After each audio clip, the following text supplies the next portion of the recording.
السلام عليكم ورحمة الله أعزائي المشاهدين، أطيب الله أوقاتكم بكل خير.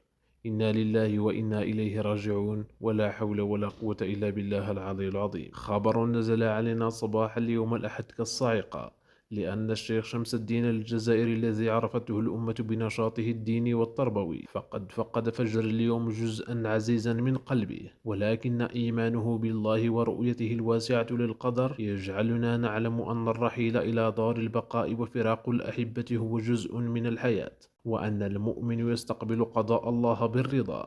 كانت تلك السيدة الفاضلة قدوة للأجيال، وحياتها مليئة بالعطاء والمحبة. الشيخ شمس الدين الجزائري اكتفى بقول هذا الكلام في حسابه الرسمي. توفيت أم الحبيب والطاهرة في فجر هذا اليوم، نسأل الله لها الرحمة والمغفرة.